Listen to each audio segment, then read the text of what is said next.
Hi friends, welcome back. I'm Christina, the manager at the Pacific Beach Library. Thank you for joining me for day 7 of our read along together of A Room with a View. Today we get to start section or part 2 of our book. So that's rather exciting. We've already concluded the first section. Let's go ahead and start out with enjoying a little bit of tea together, and then we'll move over into discussing what happened yesterday, and then we'll get to today's reading. It's going to be a wonderful day. So today I decided to start out finishing up a bunch of teas lately. I had a bunch of bags that just had a tiny little bit left over. Hi, good to see you. Let's see, this one is the mango orange, and you can see it has a really beautiful color. Is it mango orange? Uh-oh, I think it was. Yes, I already threw away the package, so I can't look back and see what it was, but yeah, that's definitely mango orange. Mm, really, really good. It's one of those things you kind I don't know. I'm a little hoarder. I like to save my tea sometimes. Like, oh, I don't want to let it go, but then it's like, no, I do need to finish up my packages so I can get another new tea to start out and enjoy. So that's good. Let's see what happened on Tuesday with our reading. Okay, yes, now I remember. So the previous day on Monday, we had read the chapter where Lucy goes out with a bunch of the entire group of folks, and she and George Emerson meet in the field, and a kiss is exchanged. It's very, very romantic and very scandalous. Cannot understate how scandalous this is. So in the reading that we did together on, ooh, sorry, I just saw Pam was drinking Bengal Spice. I do like that tea. As I've mentioned before, when I did tour the Celestial Seasonings Tea Factory years ago, we bought at least a case of that stuff. I can't remember if was it 1 box or 2 boxes. I don't remember, but it was delicious. Okay, sorry. I love it iced also. Okay. All right, so chapter 7 though, they return. So after the kiss, what we read about on Tuesday was the aftermath, where basically the group goes back to the Pension Bertolini, and they go in their different carriages, and on the way it's raining, it's pouring down, and George Emerson decides to walk back. He doesn't catch the carriage, and Charlotte is sort of needling Lucy on the way, and when they get back, it's sort of like well, you don't understand how men are. You don't understand the ways of the world. You've been a gently raised young woman, and you don't know how he's going to talk and who he's going to say things to, and how's this going to affect you. And Lucy Honeychurch basically says, he's not going to say a thing. He barely talks at all. Like, of course he wouldn't. And I have a feeling that talk is a thing he will never do. But Charlotte Bartlett, the spinster cousin, says, unfortunately, I have met the type before, and they seldom keep their exploits to themselves. And so it goes on from there, where Lucy says, I think I need to speak to him, and Charlotte says, absolutely not. And then she goes on a bit more, too, about how I have failed you. I have absolutely failed you. How are you ever going to forgive me? How is your mother going to forgive me, since she has asked me to be your chaperone? And I have failed in that instance by talking to Miss Lavish and ignoring you and just not protecting you as I was meant to. And it's like, you tell her everything, so of course your mother will be disappointed. And Lucy says to her, I will not tell then. I mean, she basically gets played by Charlotte Bartlett.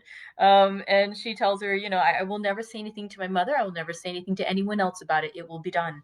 And so that evening, then, they also resolve that they're going to leave Florence a little earlier than originally intended. They're going to go to Rome. They're going to meet some friends there.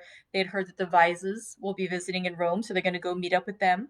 And it's time to leave Florence. And so the last bit of the chapter is that evening, she hears Mr. Emerson coming back, and Lucy decides she's going to go out and try to speak to him, but Charlotte says no, no. She kind of pushes her aside, like, I wish to have a word with you, Mr. Emerson. So the two of them say something in the drawing room. We don't get that exact conversation. And then at the very end, Charlotte comes back. Good night, Mr. Emerson, just basically wiping her hands of the whole affair, and tells Lucy that it's time to go to bed because in the morning they're leaving for Rome. So that ends part 1 of the book, which was our interlude in Florence. Before we begin chapter 2, I will mention that there is a character that we'll be meeting in this chapter whose name is Cecil, Cecil. But I will say, from watching the movie, they pronounced it Cecil, and in the commentary, they actually made a point of saying the American pronunciation of Cecil or Cecil would be both of them incorrect, that their British pronunciation that is appropriate for the thing would have been Cecil. So therefore, even though it's spelled as I would think Cecil, it's going to be Cecil for the sake of our read along together. All right, so let's go ahead and start with chapter 8, which is the first chapter in part 2. Let me just check and see. Oh, there's only 2 parts to the book. Oh my goodness. Okay, so we're in part 2, chapter 8, and the title is Medieval. The drawing-room curtains at Windy Corner had been pulled to meet, for the carpet was new and deserved protection from the August sun. They were heavy curtains, reaching almost to the ground, and the light that filtered through them was subdued and varied. A poet, none was present, might have quoted "Life like a dome of many-colored glass," or might have compared the curtains to sluice gates, lowered against the intolerable tides of heaven. Without was poured a sea of radiance. Within, the glory, though visible, was tempered to the capacities of man. 2 pleasant people sat in the room. One, a boy of 19, was studying a small manual of anatomy and peering occasionally at a bone which lay upon the piano. From time to time he bounced in his chair and puffed and groaned, for the day was hot and the prints small, and the human frame fearfully made. And his mother, who was writing a letter, did continually read out to him what she had written. And continually did she rise from her seat and part the curtains so that a rivulet of light fell across the carpet, and made the remark that they were still there. "Where aren't they?" said the boy, who was Freddie, Lucy's brother. "I tell you I'm getting fairly sick." "For goodness' sake, go out of my drawing-room, then?"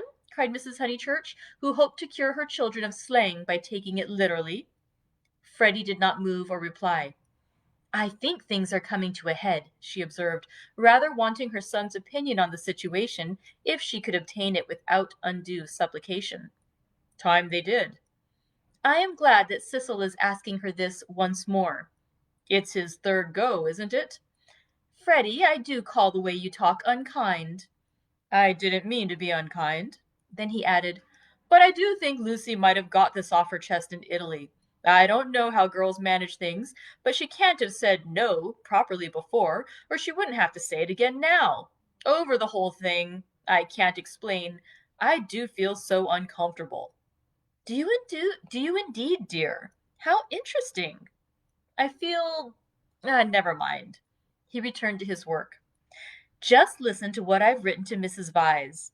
I said, 'Dear Mrs. Vyse.'" "Yes, mother, you told me. A jolly good letter."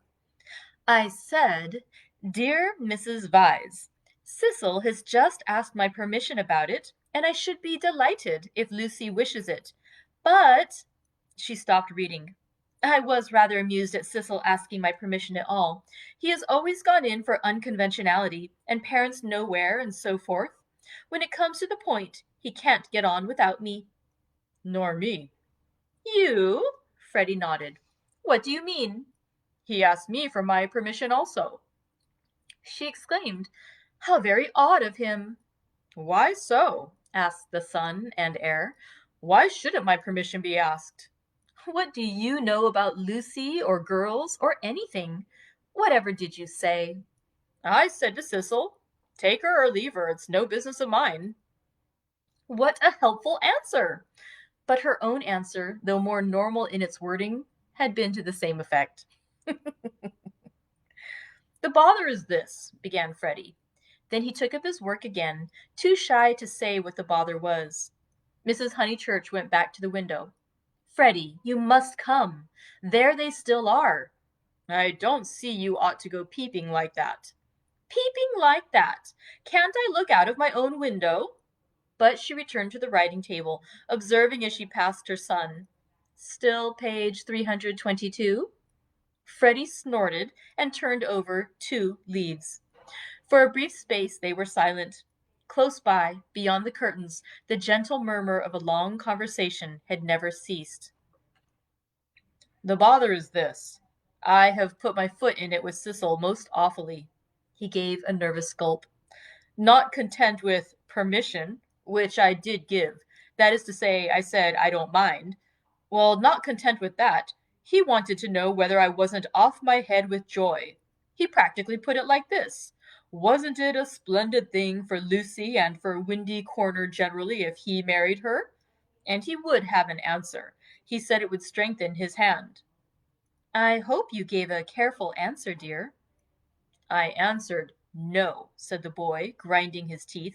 There, fly into a stew. I can't help it. I had to say it. I had to say no. He ought never to have asked me. Ridiculous child, cried his mother. You think you're so holy and truthful, but really it's only abominable conceit. Do you suppose that a man like Cecil would take the slightest notice of anything you say? I hope he boxed your ears. How dare you say no? Oh, do be quiet, mother. I had to say no when I couldn't say yes. I tried to laugh as if I didn't mean what I said, and as Cecil laughed too and went away, it may be all right. But I feel my foot's in it. Oh, do keep quiet, though, and let a man do some work. No, said Mrs. Honeychurch, with the air of one who has considered the subject. I shall not keep quiet. You know all that has passed between them in Rome. You know why he is down here, and yet you deliberately insult him and try to turn him out of my house? Not a bit, he pleaded. I only let out I didn't like him. I don't hate him, but I don't like him. What I mind is that he'll tell Lucy. He glanced at the curtains dismally. Well, I like him, said Mrs. Honeychurch. I know his mother. He's good, he's clever, he's rich, he's well connected. Oh, you needn't kick the piano. He's well connected. I'll say it again if you like. He's well connected. She paused, as if rehearsing her eulogy, but her face remained dissatisfied. She added, and he has beautiful manners. I like him till just now. I suppose it's having him spoiling Lucy's first week at home, and it's also something that Mr. Beebe said, not knowing. Mr. Beebe, said his mother, trying to conceal her interest. I don't see how Mr. Beebe comes in. You know Mr. Beebe's funny way, when you never quite know what he means. He said, Mr. Vyse is an ideal bachelor. I was very cute. I asked him what he meant. He said, oh, he's like me, better detached. I couldn't make him say any more, but it set me thinking. Since Cecil has come after Lucy, he hasn't been so pleasant, at least. I can't explain. You never can, dear, but I can. You are jealous of Cecil because he may stop Lucy knitting you silk ties.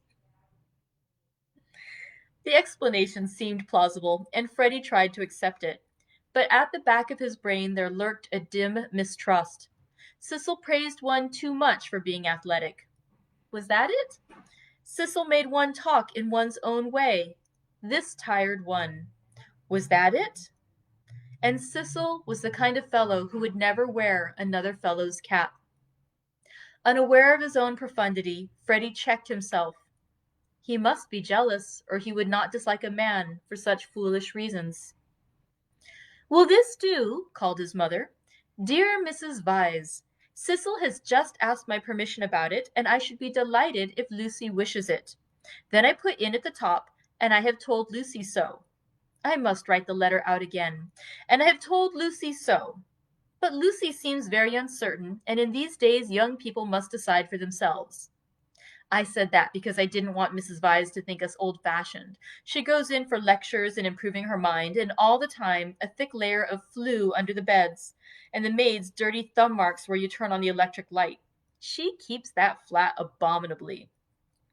Suppose Lucy marries Cecil. Would she live in a flat or in the country? Don't interrupt so foolishly. Where was I? Oh, yes. Young people must decide for themselves. I know that Lucy likes your son, because she tells me everything, and she wrote to me from Rome when he asked her first. No, I'll cross that last bit out. It looks patronizing. I'll stop at, because she tells me everything. Or shall I cross that out too? Cross it out too, said Freddie. Mrs. Honeychurch left it in. Then the whole thing runs, Dear Mrs. Vyse, Cecil has just asked my permission about it, and I should be delighted if Lucy wishes it, and I have told Lucy so. But Lucy seems very uncertain, and in these days young people must decide for themselves. I know that Lucy likes your son because she tells me everything, but I do not know. Look out! Cried Freddie. The curtains parted. Cecil's first movement was one of irritation. He couldn't bear the Honeychurch habit of sitting in the dark to save the furniture. Instinctively, he gave the curtains a twitch and sent them swinging down their poles. Light entered. There was revealed a terrace, such as is owned by many villas, with trees each side of it, and on it a little rustic seat and two flower beds. But it was transfigured by the view beyond, for Windy Corner was built on the range that overlooks the Sussex Weald. Lucy, who was in the little seat, seemed on the edge of a green magic carpet which hovered in the air above the tremulous world.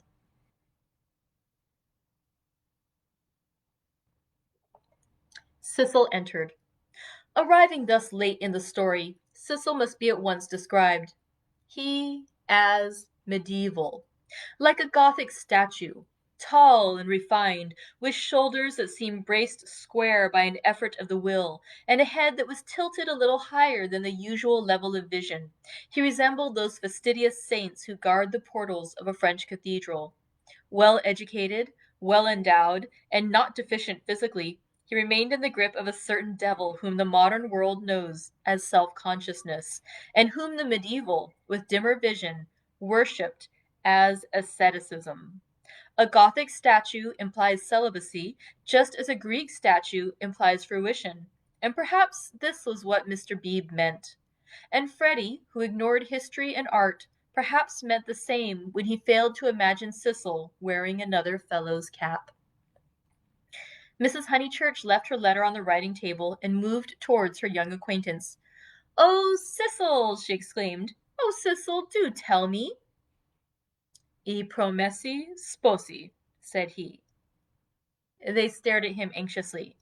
"She has accepted me," he said, and the sound of the thing in English made him flush and smile with pleasure and look more human. "I am so glad," said Mrs. Honeychurch, while Freddie proffered a hand that was yellow with chemicals. They wished that they also knew Italian, for our phrases of approval and of amazement are so connected with little occasions that we fear to use them on great ones. We are obliged to become vaguely poetic, or to take refuge in scriptural reminiscences. Welcome as one of the family," said Mrs. Honeychurch, waving her hand at the furniture. "This is indeed a joyous day. I feel sure that you will make our dear Lucy happy."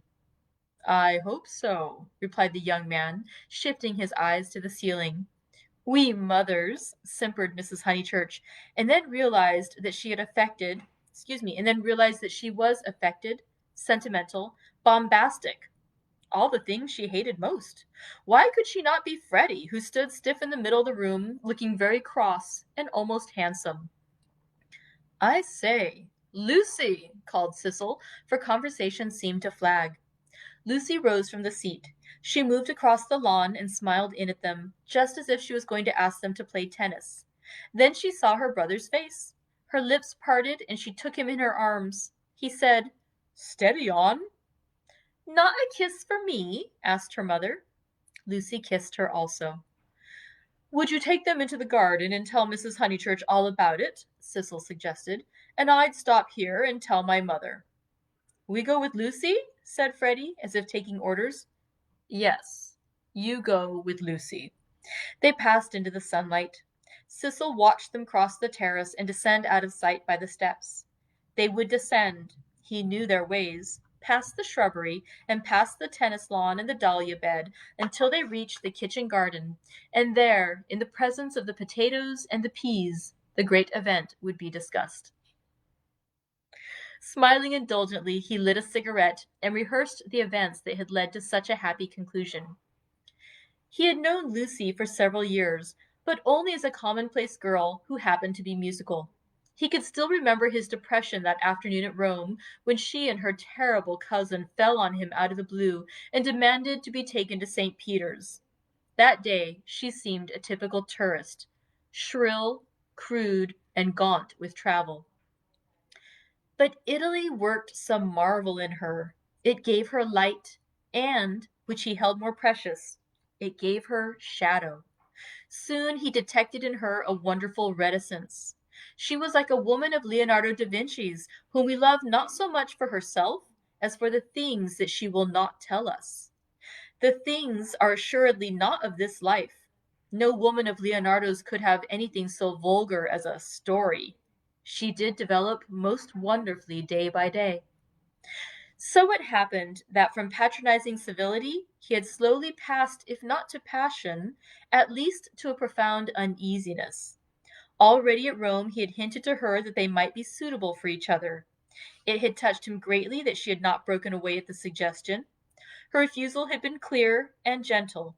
After it, as the horrid phrase went, she had been exactly the same to him as before. 3 months later, on the margin of Italy, among the flower-clad Alps, he had asked her again, in bald, traditional language. She reminded him of a Leonardo more than ever. Her sunburnt features were shadowed by fantastic rock. At his words, she had turned and stood between him and the light with immeasurable plains behind her. He walked home with her unashamed, feeling not at all like a rejected suitor. The things that really mattered were unshaken.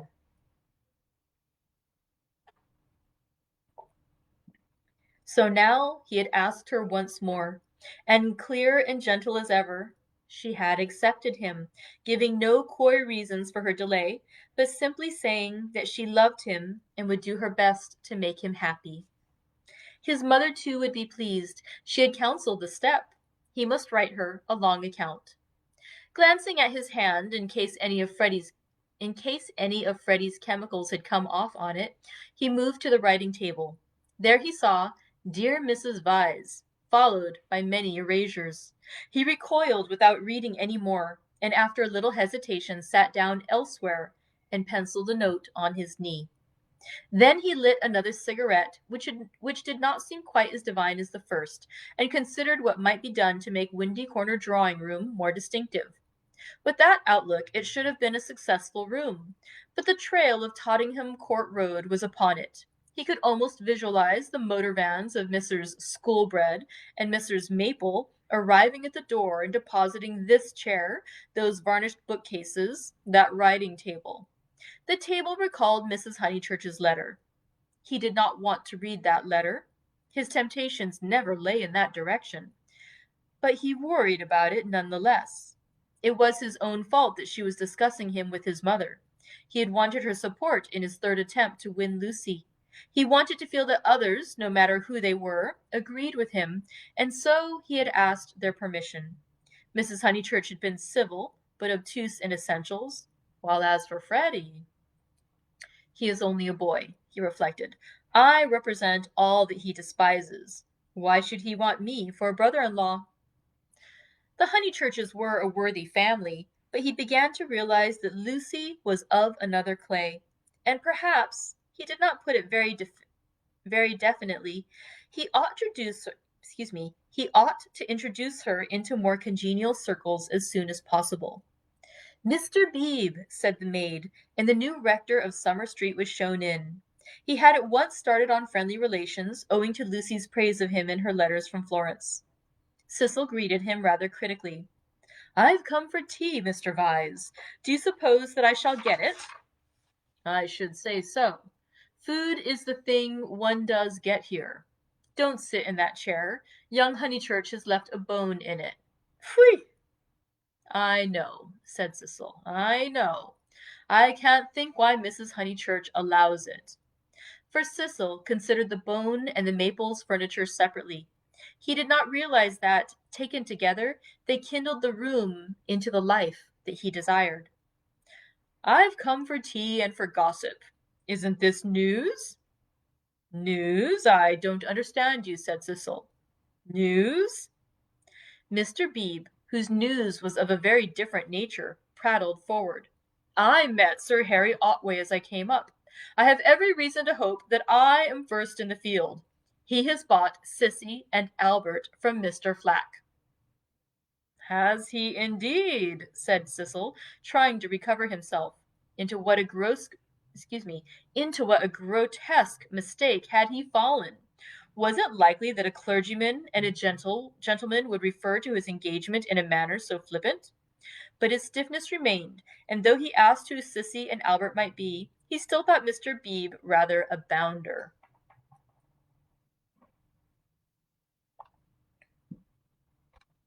Mm. Unpardonable question. To have stopped a week at Windy Corner and not to have met Sissy and Albert, the semi-detached villas that have been run up opposite the church? I'll set Mrs. Honeychurch after you. I'm shockingly stupid over local affairs, said the young man languidly. I can't even remember the difference between a parish council and a local government board.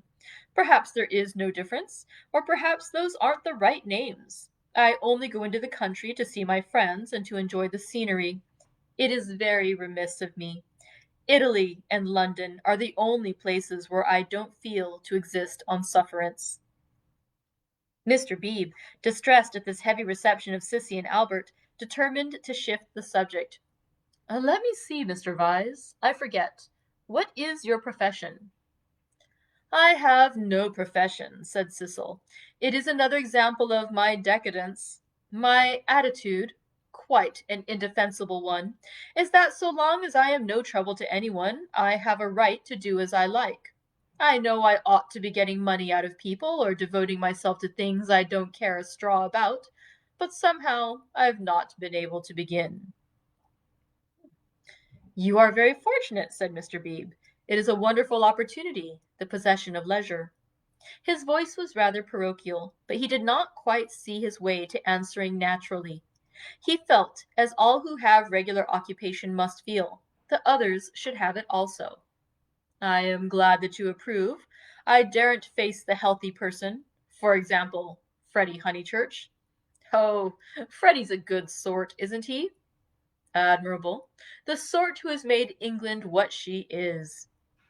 Cecil wondered at himself. Why, on this day of all others, was he so hopelessly contrary? He tried to get right by inquiring effusively after Mr. Beebe's mother, an old lady for whom he had no particular regard. Then he flattered the clergyman, praised his liberal-mindedness, his enlightened attitude towards philosophy and science. Where are the others? Said Mr. Beebe at last. I insist on extracting tea before evening service. I suppose Anne never told them you were here. In this house one is so coached in the servants the day one arrives. The fault of Anne is that she begs your pardon when she hears you perfectly, and clicks the chair legs with her feet. The faults of Mary, I forget the faults of Mary, but they are very grave. Shall we look in the garden? I know the faults of Mary. She leaves the dustpan standing on the stairs. Ah, the fault of Euphemia is that she will not, simply will not, chop the suet sufficiently small. They both laughed, and things began to go better. The faults of Freddie, Cecil continued. Ah, he has too many. No one but his mother can remember the faults of Freddie. Try the faults of Miss Honeychurch. They are not innumerable. She has none, said young man, with grave sincerity. I quite agree. At present, she has none. At present? I'm not cynical. I'm only thinking of my pet theory about Miss Honeychurch. Does it seem reasonable that she should play so wonderfully and live so quietly? I suspect that one day she will be wonderful in both. The watertight compartments in her will break down, and music and life will mingle. Then we shall have her heroically good, heroically bad. Too heroic, perhaps, to be good or bad. Cecil found his companion interesting. And at present you think her not wonderful as far as life goes? Well, I must say I've only seen her at Tunbridge Wells, where she was not wonderful, and at Florence. Since I came to Summer Street she has been away. You saw her, didn't you, at Rome and in the Alps? Oh, I forgot. Of course you knew her before. No, she wasn't wonderful in Florence either, but I kept on expecting that she would be. In what way? Conversation had become agreeable to them, and they were pacing up and down the terrace. I could as easily tell you what tune she'll play next. There was simply the sense that she had found wings and meant to use them. I can show you a beautiful picture in my Italian diary. Miss Honeychurch is a kite, Miss Bartlett holding the string. Picture number 2, the string breaks. The sketch was in his diary, but it had been made afterwards when he viewed things artistically. At the time, he had given surreptitious tugs to the string himself. But the string never broke? No, I mightn't have seen Miss Honeychurch rise, but I should certainly have heard Miss Bartlett fall. It has broken now, said the young man in low, vibrating tones. Immediately he realized that of all the conceited, ludicrous, contemptible ways of announcing engagement, this was the worst. He cursed his love of metaphor. Had he suggested that he was a star and that Lucy was soaring up to reach him? Broken? What do you mean? I meant, said Cecil stiffly, that she is going to marry me. The clergyman was conscious of some bitter disappointment which he could not keep out of his voice. I am sorry, I must apologize. I had no idea you were intimate with her, or I should never have talked in this flippant, superficial way. Mr. Vyse, you ought to have stopped me. And down the garden he saw Lucy herself. Yes, he was disappointed. Cecil, who naturally preferred congratulations to apologies, drew down his mouth at the corners. Was this the reception his action would get from the world? Of course, he despised the world as a whole. Every thoughtful man should. It is almost a test of refinement. But he was sensitive to the successive particles of it which he encountered.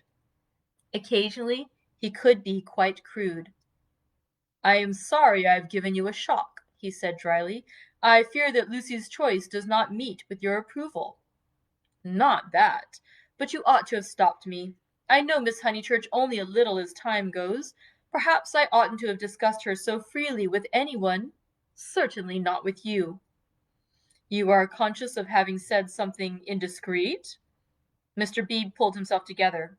Really, Mr. Vyse had the art of placing one in the most tiresome positions. He was driven to use the prerogatives of his profession. No, I have said nothing indiscreet. I foresaw at Florence that her quiet, uneventful childhood must end, and it has ended. I realized dimly enough that she might take some momentous step. She has taken it. She has learnt, you will let me talk freely as I have begun freely, she has learnt what it is to love, the greatest lesson, some people will tell you, that our earthly life provides. It was now time for him to wave his hat at the approaching trio. He did not omit to do so. She has learnt through you, and if his voice was still clerical, it was now also sincere. Let it be your care that her knowledge is profitable to her. Grazie tante, said Cecil, who did not like parsons. Have you heard? Shouted Mrs. Honeychurch as she toiled up the sloping garden. Oh, Mr. Beebe, have you heard the news?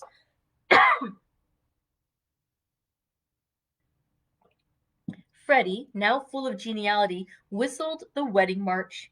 Youth seldom criticizes the accomplished fact. Indeed I have, he cried. He looked at Lucy. In her presence he could not act the parson any longer, at all events not without apology. Mrs. Honeychurch, I'm going to do what I am always supposed to do, but generally I'm too shy. I want to invoke every kind of blessing on them, grave and gay, great and small. I want them all their lives to be supremely good and supremely happy as husband and wife, as father and mother. And now I want my tea. You only asked for it just in time, the lady retorted. How dare you be serious at Windy Corner? He took his tone from her. There was no more heavy beneficence, no more attempts to dignify the situation with poetry or the scriptures. None of them dared or was able to be serious any more. An engagement is so potent a thing that sooner or later it reduces all who speak of it to this state of cheerful awe. Away from it, in the solitude of their rooms, Mr. Beebe and even Freddie might again be critical. But in its presence, and in the presence of each other, they were sincerely hilarious. It has a strange power, for it compels not only the lips but the very heart. The chief parallel, to compare one great thing with another, is the power over us of a temple of some alien creed. Standing outside, we deride or oppose it, or at the most feel sentimental. Inside, though the saints and gods are not ours, we become true believers, in case any true believer should be present. So it was that after the gropings and the misgivings of the afternoon, they pulled themselves together and settled down to a very pleasant tea party. If they were hypocrites, they did not know it, and their hypocrisy had every chance of setting and of becoming true. Anne, putting down each plate as if it were a wedding present, stimulated them greatly.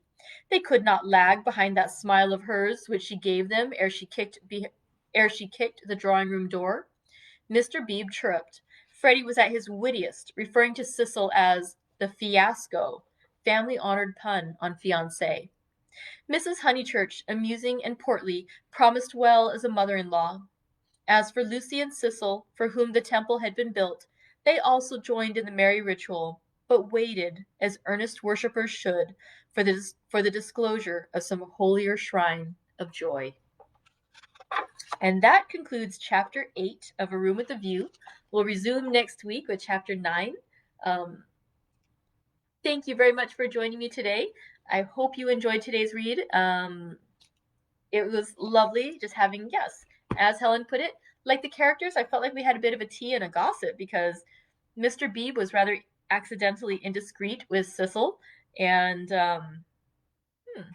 apparently he was a little disappointed with the decision Lucy has made. Let's see what goes on next as we continue with next week's readings from A Room with a View.